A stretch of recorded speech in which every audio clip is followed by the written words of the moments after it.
உலகமெங்கும் உள்ள ஜீ தமிழ் நேயர்களுக்கு காலை வணக்கம். அன்பான நேயர்களே, இன்று நாம் பார்க்க போகும் மருத்துவம் புளித்த ஏப்பம் மற்றும் நெஞ்சு எரிச்சலுக்கான ஓர் அற்புதமான மருத்துவத்தை நாம் பார்க்க போகிறோம். அன்பான நேயர்களே, ஒரு சிலர் தேவையில்லாமல் அளவிற்கு அதிகமாக உணவு முறைகளை மாற்றி சாப்பிட்டு விட்டால் அவர்களுக்கு அஜீரண கோளாறு ஏற்பட்டு உண்ட உணவு செரிமானம் ஆகாமல் அடிக்கடி ஏப்பம் வந்து கொண்டே இருக்கும். அந்த நெஞ்சிக்குழியில் ஒரு புளித்த வாசனை வீசும். உணவு சரியான முறையில் ஜீரணம் ஆகாமல் வாந்தி எடுத்து விடுவார்கள். அந்த அளவிற்கு புளித்த ஏப்பம் ஒரு தீராத நோயாக இருக்கின்றது. இந்த புளித்த ஏப்பத்தினால் இதய பகுதியில் நெஞ்சு அடைப்பு ஏற்பட்டு நெஞ்சு எரிச்சல் ஏற்படும். அசிடிட்டி என்று சொல்லக்கூடிய நெஞ்சு எரிச்சல் ஏற்படும். அவை கவனிக்காமல் நாம் விட்டுவிட்டால் அவை புண்களாக மாறி நமக்கு இதய பகுதியில் ஒரு பாதிப்பை ஏற்படுத்தும். இவற்றையெல்லாம் பூரணமாக நாம் நீக்கிக் கொள்வதற்கு ஓர் அற்புதமான லேகியம் ஒன்றை செய்ய போகின்றோம். நாம் இதற்காக எடுத்துக்கொண்ட முதன்மையான பொருள் இஞ்சி. அன்பான நேயர்களே, பல்வேறு வகையான காரணிகளை உள்ளடக்கிய பல்வேறு வகையான சித்த மருத்துவ பல்வேறு குணங்களை உள்ளடக்கிய ஒரு பூரணமான ஒரு பொருள் இஞ்சி. இஞ்சி மிக சிறந்த கிருமி நாசினி, கோழை அகற்றி நெஞ்சு எரிச்சலை தணிக்கக்கூடிய அற்புதமான ஆற்றல் இஞ்சிற்கு உள்ளது. மேலும் அஜீரணம், பசி மந்தம், மந்தத்தன்மை இவற்றையெல்லாம் நீக்கக்கூடிய ஆற்றல் இஞ்சிற்கு உள்ளது. இஞ்சை எப்பொழுதுமே நாம் மேல் தோல் நீக்கிவிட்டு பயன்படுத்தினால் மிகுந்த நன்மை ஏற்படும். நமக்கு தோல் பகுதியில் வரக்கூடிய குற்றங்கள் அனைத்தும் தீர்ந்துவிடும். ஆகையால் தான் காலையில் இஞ்சி, நண்பகல் சுக்கு, மாலையில் கடுக்காய் ஓர் மண்டலம் தின்று வந்தால் கோலை ஊன்றி கிழவரும் குமரனாக மாறிவிடுவர் என்று கூறுகின்றனர். காலை வேளையில் தேனில் ஊற வைத்த இஞ்சியை ஒரு மண்டலம் உண்டு வந்தால் நரை, திரை, மூப்பு இவையெல்லாம் நீங்கி இளமையோடு வாழ்வார்கள். ஜீரண மண்டலத்தை சரி செய்து முதுகு தண்டுவடத்தை, கூன் விழுந்த முதுகு தண்டுவடத்தை நிமிர்த்தி நிற்கக்கூடிய ஆற்றல் இஞ்சிற்கு உள்ளது. அந்த வகையில் நாம் மேல் தோல் நீக்கிய இஞ்சையும் எடுத்து வைத்துள்ளோம். அடுத்ததாக சுக்கு. அன்பான நேயர்களே, இஞ்சியை நன்றாக காய வைத்து நாம் உலர வைத்து எடுக்கப்பட்டது சுக்கு. ட்ரை ஜிஞ்சர் என்று ஆங்கிலத்தில் அழைக்கப்படுகின்றது. பச்சையாக இருக்கும்போது இஞ்சிற்கு 10 வகையான மருத்துவ குணங்கள் என்றால் காய்ந்த பின்பு நூற்றுக்கணக்கான மருத்துவ குணங்களை உள்ளடக்கி உள்ளது. ஒரு பக்க தலைவலி மற்றும் வயிற்று குன்மம், தோல் சுருக்கங்கள், தீராத தலைவலி மற்றும் விஷ காய்ச்சல், விஷ ஜுரம், ஜன்னி ஜுரம் என்று சொல்லக்கூடிய ஜுரங்கள், நாட்பட்ட சீத கழிச்சல், வயிற்று பகுதியில் இருக்கக்கூடிய குன்மங்கள் மற்றும் தோல் பகுதியில் வரக்கூடிய விஷ காய்ச்சல் இவையெல்லாம் நீக்கக்கூடிய ஆற்றல் சுக்கிற்கு உள்ளது. ஆகையால் சுண்ணாம்பு நீரில் ஊற வைத்து சுத்திகரிக்கப்பட்ட சுக்கையும் நாம் எடுத்து வைத்துள்ளோம். அடுத்ததாக சீரகம். அன்பான நேயர்களே, அகத்தின் உள்ளே இருக்கக்கூடிய அத்தனை வகையான குற்றங்களையும் அடியோடு அறுத்து ஒழிக்கக்கூடிய ஆற்றல் சீரகத்திற்கு உள்ளது. சீரக தண்ணீரை நாம் நன்றாக காய வைத்து அதை ஒரு வெண்கல பாத்திரம் அல்லது பித்தளை அல்லது செப்பு பாத்திரம் இவை மூன்றில் ஏதேனும் ஒன்றில் ஊற வைத்து விட்ட பிறகு காலை வேளையில் மலஜலங்கள் கழித்து விட்ட பிறகு தினந்தோறும் 50 மில்லி அளவிற்கு சீரக தண்ணீரை குடித்து வந்தால் நோய் எதிர்ப்பு சக்தி அதிகரித்து உடலில் இரத்த ஓட்டங்களை சமன் செய்யக்கூடிய ஆற்றல் சீரகத்திற்கு உள்ளது. பிளட் பிரஷர் என்று சொல்லக்கூடிய உயர் இரத்த அழுத்தம் மற்றும் இரத்த கொதிப்பு இவையெல்லாம் நீக்கக்கூடிய ஆற்றல் சீரகத்திற்கு உள்ளது. நரம்பு மண்டலத்தை சரி செய்யும். முறுக்கேறிய நரம்புகளை சீர் செய்து நமக்கு ஆரோக்கிய தன்மையை பலப்படுத்த செய்யும். மேலும் எல்லா வகையான நெஞ்சு எரிச்சல், வயிற்று குன்பம் மற்றும் இதய பகுதியை பாதுகாக்கக்கூடிய அற்புதமான ஒரு பொருள் சீரகம். தூய்மையான சீரகத்தை எலுமிச்சம்பழை சாற்றில் சுமார் 1 நாட்கள் ஊற வைத்துவிட்ட பிறகு அந்த சீரகத்தை எடுத்து நன்றாக வெயிலில் காய வைத்து அதை ஒரு மண்டலம் அரைத்து வைத்து தேனில் உட்கொண்டு வந்தால் நரை, திரை, மூப்பு நீங்கும். நமக்கு வரக்கூடிய வாத வலிகள், கை நடுக்கம், நடுக்குவாதம், நரித்தலை வாதம், முடக்குவாதம், கூன்வாதம், பாரிச வாயு என்று சொல்லக்கூடிய எல்லா வகையான நோய்களும் விலகிவிடும். இளம்பிள்ளை வாதம் என்கிற நோய் அறவே குழந்தைகளுக்கு தாக்காத ஒரு அற்புதமான ஒரு மருந்து சீரகம். ஆகையால் சுத்திகரிக்கப்பட்ட சீரகத்தையும் நாம் எடுத்து வைத்துள்ளோம். அடுத்ததாக தேன். அன்பான நேயர்களே, மலைத்தேன், செந்தேன், பசுந்தேன். நாம் செந்தேனை எடுத்து வைத்துள்ளோம். மலை இடுக்குகளில், பாறை இடுக்குகளிலும் ராட்சச தேன் குளவிகளால் கட்டக்கூடிய அந்த தேன் அடையிலிருந்து பெறப்பட்ட செந்தேன். இந்த செந்தேன் பல்வேறு வகையான நோய்களுக்கு அருமருந்தாக விளங்குகின்றது. இளமையை பராமரிக்கும், தோல் வறட்சியை போக்கும், ரிங்கிள்ஸ் என்று சொல்லக்கூடிய தோல் சுருக்கங்களை வராமல் பாதுகாக்கும். எப்பொழுதும் திரை என்று சொல்வார்கள். திரை என்றால் வயது அதிகரித்தல். அந்த திரைத்தன்மையை நீக்கக்கூடிய ஆற்றல் தேநீருக்கு உள்ளது. மேலும் இரத்த புற்றுநோய் என்று சொல்லக்கூடிய பிளட் கேன்சர், இந்த பிளட் கேன்சர் உருவாவதற்கான கிருமிகளை செந்தேன் முழுவதுமாக நீக்குகின்றது. ஏனென்றால் அந்த தேனிலிருந்து பெறப்பட்ட என்சைம்களால் அந்த கிருமிகள் படிப்படியாக இறந்து இரத்தத்திற்கும் எலும்பிற்கும் ஒரு மகத்துவமும் மருத்துவ குணமும் உள்ளடக்கிய செந்தேனையும் நாம் எடுத்து வைத்துள்ளோம். அடுத்ததாக குப்பை மேனி. பூனை வணங்கி என்று பரிபாஷையால் சித்தர் பெருமக்களால் அழைக்கக்கூடிய ஒரு ஆகர்ஷண மூலிகை குப்பை மேனி. அன்பான நேயர்களே, குப்பை மேனி என்கிற இந்த மூலிகை எல்லா மக்களால் கிராமப்புறத்திலும் நகர்ப்புறத்திலும் பயன்படுத்த வருகின்றன. இந்த மூலிகையை பயன்படுத்தி பல்வேறு வகையான நோய்களை நாம் தீர்த்து கொள்ளலாம். தங்கச்சத்து, செம்புச்சத்து, ஈயச்சத்து மூன்றும் உள்ளடக்கிய ஒரு அற்புதமான மூலிகை. குப்பையாக இருக்கக்கூடிய இந்த மேனியை பொன்னிறமாக மாற்றக்கூடிய ஆற்றல் குப்பை மேனிக்கு உள்ளது. குப்பை மேனி இலை பல்வேறு வகையான நோய்களுக்கு ஒரு அருமருந்து. குழந்தைகளுக்கு வரக்கூடிய கக்குவான், கோழை மற்றும் காய்ச்சல் இவற்றிற்கெல்லாம் குப்பை மேனி இலைச்சாறுடன் தாய்ப்பாலை சேர்த்து புகட்டி வந்தோமானால் படிப்படியாக நோய் எல்லாம் தணிந்துவிடும். வண்டுக்கடி மற்றும் சொறி சிரங்கு இவற்றிற்கு குப்பை மேனி இலை, மஞ்சள் துண்டு, சேக்காய் இவற்றையெல்லாம் கொண்டு அரைத்து மேல் தோல் பகுதியில் தேய்த்து வந்தோமானால் எல்லா வகையான சொறி சிரங்குகளும் தீர்ந்துவிடும். தங்கச்சத்து என்று வேண்டுவோர்க்கு குப்பை மேனி இலையை கற்ப மருந்தாக சாப்பிட்டு வந்தால் தங்கச்சத்து அதிகரித்து அவர்களுக்கு உடலில் சப்த தாதுக்கள் என்று சொல்லக்கூடிய 7 வகையான தாது சத்துக்களும் படிப்படியாக உயர்ந்து முகத்திலும் உடலிலும் நிறம் மற்றும் தேஜஸ் தோன்றும். ஆகையால் நாம் குப்பை மேனி இலைகளையும் எடுத்து வைத்துள்ளோம். அடுத்ததாக திப்பிலி. அன்பான நேயர்களே, திப்பிலி ஒரு கைகண்ட அனுபோக வைத்திய மருந்து என்று கூறலாம்.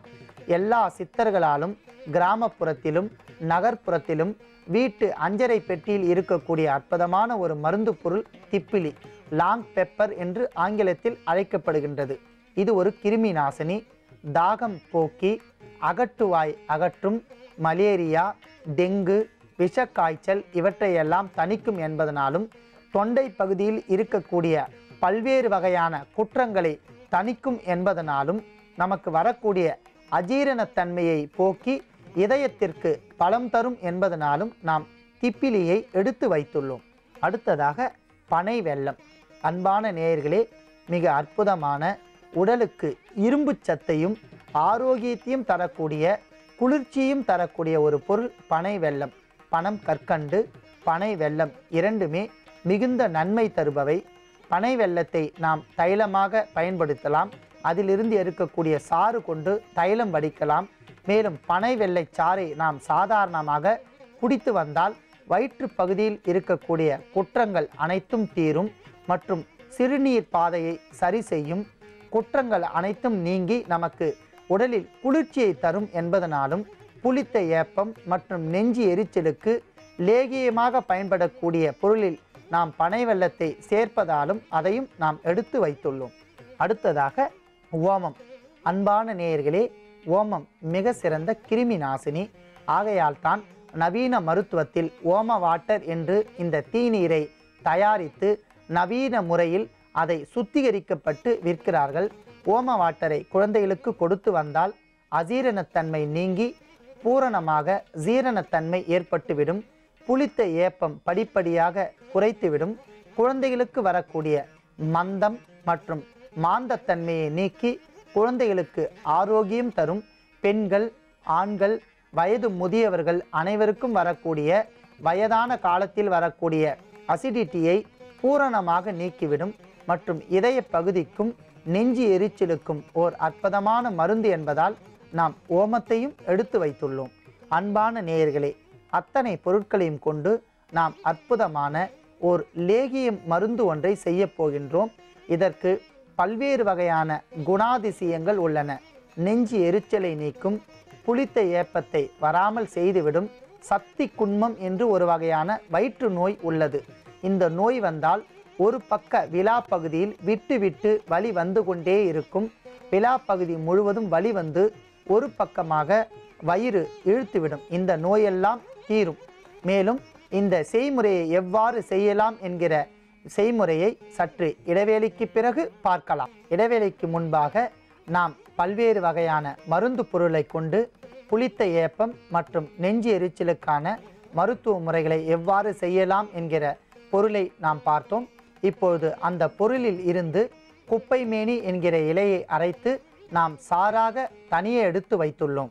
அடுத்ததாக மேல்தோல் நீக்கிய இஞ்சி சாறு தனியாக அரைத்து எடுத்து வைத்துள்ளோம். அடுத்ததாக ஓமம், சுக்கு, திப்பிலி இவையெல்லாம் ஒன்றாக வறுத்து அரைத்து எடுத்த பொடியும் நாம் தனியாக வைத்துள்ளோம். அடுத்ததாக பனை வெல்லத்தை 50 கிராம் அளவிற்கு எடுத்து நீரில் இட்டு நாம் கரைத்து தனியாக எடுத்து வைத்துள்ளோம். இவற்றையெல்லாம் கொண்டு நாம் லேகியம் ஒன்றை தயார் செய்ய போகின்றோம். அதற்காக 100 மில்லி அளவிற்கு நாம் பனை வெல்லத்தையும் இஞ்சி சாறையும் ஒன்றாக கொதிக்க வைக்க வேண்டும்.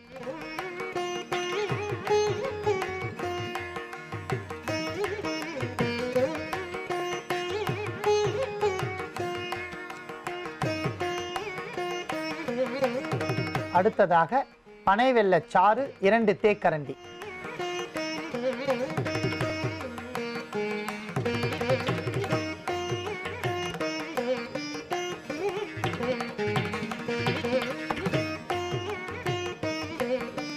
அடுத்ததாக குப்பை மேனி சாறு 1/2 தேக்கரண்டி.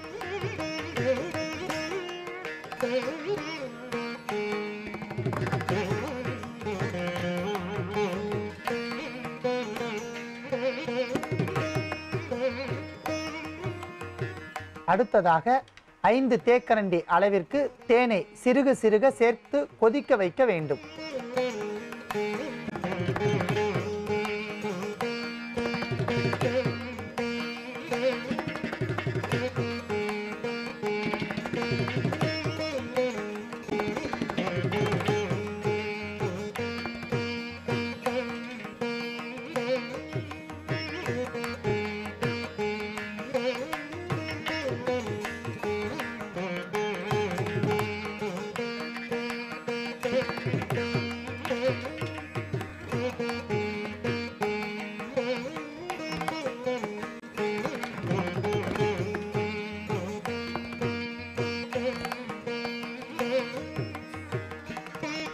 இறுதியாக நாம் அரைத்து எடுத்த தூளில் இருந்து கொஞ்சம் கொஞ்சமாக சேர்த்து லேகிய பதத்தில் கிளற வேண்டும்.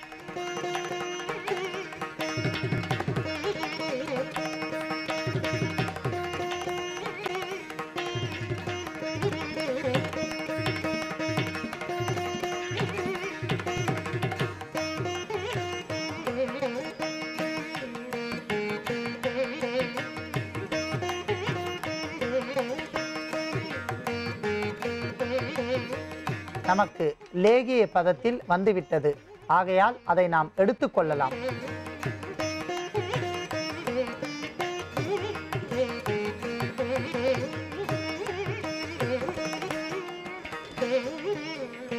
நெஞ்சு எரிச்சல் மற்றும் புளித்த ஏப்பத்திற்கான ஓர் அற்புதமான லேகியத்தை நாம் தயாரித்துள்ளோம். இந்த லேகியத்தை காலை மாலை இருவேளையும் அந்தி சந்தி என்று சொல்வார்கள். அந்தி சந்தி இரு வேளைகளில் ஒரு சிறிய நெல்லிக்காய் அளவிற்கு உருட்டி எடுத்து நன்றாக சுவைத்து சாப்பிட்டு விட்ட பிறகு ஒரு 100 மில்லி அளவிற்கு வெந்நீர் குடித்தால் படிப்படியாக அஜீரணத்தன்மை பூரணமாக நீங்கிவிடும் மற்றும் புளித்த ஏப்பம் உடனடியாக கட்டுக்குள் கொண்டு வந்து ஜீரண மண்டலத்தை சரி செய்து எல்லா வகையான நோய்களையும் அடியோடி விரட்டக்கூடிய இது ஒரு கல்ப சஞ்சீவி லேகியம். இந்த லேகியத்தை உண்டு வரும் வேளையில் மட்டும் புளியை வறுத்து பயன்படுத்த வேண்டும், உப்பை சுட்டு பயன்படுத்த வேண்டும். பத்தியமாக இருந்தால் 48 வகையான நோய்களையும் கண்டிப்பதோடு புளித்த ஏப்பம் நெஞ்சு எரிச்சலை பூரணமாக நீக்கிவிடும். அன்பான நேயர்களே, மிக எளிமையான இந்த லேகியத்தை நீங்களே வீட்டில் செய்யலாம். பிறருக்கும் இந்த லேகியத்தை பற்றி எடுத்து கூறலாம். இப்பொழுது நாட்பட்ட புண் மற்றும் ஆறாத தீக்காயத்திற்கான அற்புதமான தைலத்தை நாம் தயாரிக்கப் போகின்றோம். மேலும் இந்த தைலத்திற்கு ரணத்தைலம் என்று பெயர். சித்தர்கள் வைத்த பெயர் ரணத்தைலம். ஒரு சிலருக்கு வெடி விபத்து மற்றும் நெருப்பினால் தீக்காயங்கள் ஏற்பட்டுவிடும். அந்த தீக்காயம் நாட்பட்டு ஆறாமல் இருந்து கொண்டே வரும். தற்போது ஆறி வந்தாலும் அந்த இடத்தில் அவர்களுக்கு ஒரு வடு ஏற்பட்டுவிடும். அந்த வடுவையும் பரிபூரணமாக இல்லாமல் செய்வதற்கும் அந்த தீக்காயத்தை அறவே போக்குவதற்கும் நாட்பட்ட உடலில் ஏற்பட்ட கிருமிகளால் ஒரு சிலருக்கு புண்கள் ஏற்படும். அந்த புண்களை பரிபூரணமாக ஆற்றுவதற்கும் ஒரு அற்புதமான தைலத்தை நாம் தயாரிக்கலாம். அதற்காக நாம் எடுத்துக்கொண்ட பொருள் மிளகாய் வற்றல். அன்பான நேயர்களே, ஏற்கனவே சித்தர் பாடலில் நாம் பார்த்தோம், ரணத்தோடு இருக்கக்கூடிய எல்லா வகையான நோய்களையும் அளவோடு மிளகாய் வற்றலை நாம் பயன்படுத்தினால் தீர்த்து கொள்ளலாம் என்கிற முறையில் நாம் மிளகாய் வற்றலையும் எடுத்து வைத்துள்ளோம்.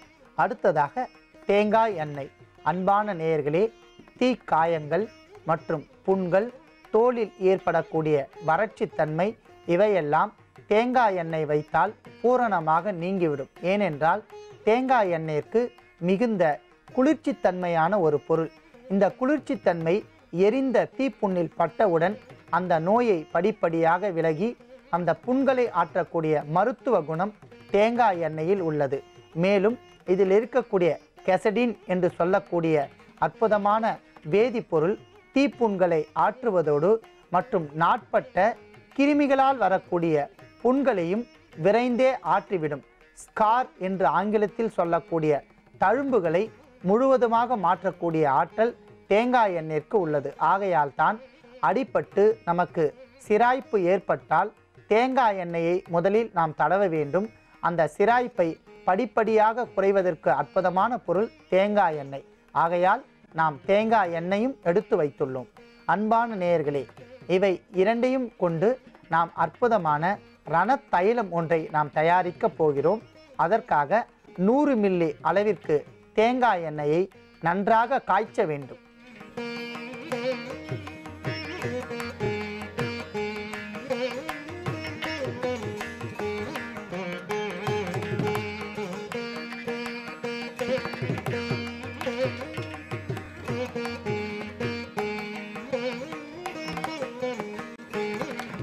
அன்பான நேயர்களே, நன்றாக கொதித்து கொண்டிருக்கின்ற தேங்காய் எண்ணெயில் மிளகாய் வற்றல் 4ஐ காம்பு நீக்கி முழுவதுமாக இட்டு சிவக்கும் வரை வறுக்க வேண்டும்.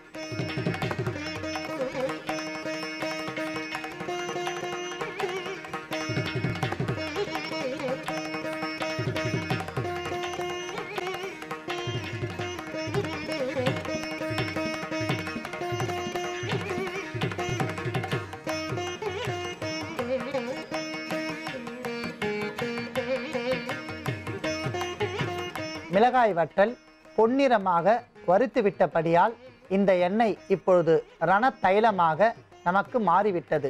ஏனென்றால் மிளகாய் வற்றலில் இருக்கக்கூடிய காரத்தன்மை குளிர்ந்த தேங்காய் எண்ணெயோடு சேர்ந்து நமக்கு ஒரு அற்புதமான சஞ்சீவி தைலமாக மாறிவிட்டது. அதை நாம் வடிகட்டி எடுத்துக்கொள்ளலாம்.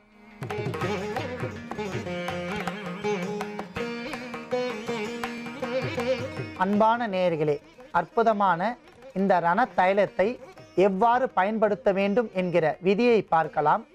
புண் உடையவர்கள் மற்றும் தீக்காயம் ஏற்பட்டவர்கள் முதலில் வேப்பிலையை, பச்சையாக இருக்கக்கூடிய வேப்பிலையை எடுத்து சுமார் 1/2 லிட்டர் தண்ணீரில் போட்டு கொதிக்க வைத்து அந்த வேப்பிலை தண்ணீரை வடிகட்டி எடுத்துக்கொண்டு அந்த தண்ணீரால் புண்களை முதலில் கழுவ வேண்டும் அல்லது தீக்காயங்களை கழுவிவிட வேண்டும். நன்றாக கழுவிவிட்ட பிறகு ஒரு துணியை கொண்டு புண்களை நன்றாக துடைத்துவிட்டு நன்றாக ஆற வைத்த ரணத்தைலத்தை எடுத்து கொஞ்சம் கொஞ்சமாக மேல் பகுதியில் நாம் எண்ணெயை விட்டு கொண்டே வந்தால் புண்களில் எண்ணெய் படிப்படியாக உள்வாங்கிக் கொள்ளும். தீக்காயத்தின் மேலே தடவி வந்தால் எண்ணெய் பட்ட இடத்தில் தீக்காயங்கள் மிகுந்த அளவில் நன்றாக ஊறி வெகு சிறப்பான முறையில் ஆறிவிடும். தீக்காயங்களுக்கு சுமார் 1 வார காலம் தடவி வந்தால் போதுமானது. ஆறாத புண்கள், கிருமிகளால் ஏற்படக்கூடிய புண்களுக்கு 10 நாட்கள் தொடர்ந்து பயன்படுத்தி வந்தால் எந்த வகையான பக்க விளைவுகளும் இல்லாத இந்த ரணத்தைலத்தால் புண்கள் விரைவாக ஆறிவிடும். தோலின் இயற்கைத்தன்மை மீண்டும் பாதுகாக்கப்படும். அங்கு இருக்கக்கூடிய வடுக்கள் எல்லாம் மறைந்துவிடும். அன்பான நேயர்களே, அற்புதமான பக்க விளைவுகள் இல்லாத இந்த எளிமையான இந்த ரணத்தைலத்தை நோய் உடையவர்கள் தாராளமாக பயன்படுத்தலாம். நோய் உடையவர்கள் பயன்படுத்தி நோயின்றி வாழ வேண்டுகிறேன். நன்றி, வணக்கம்.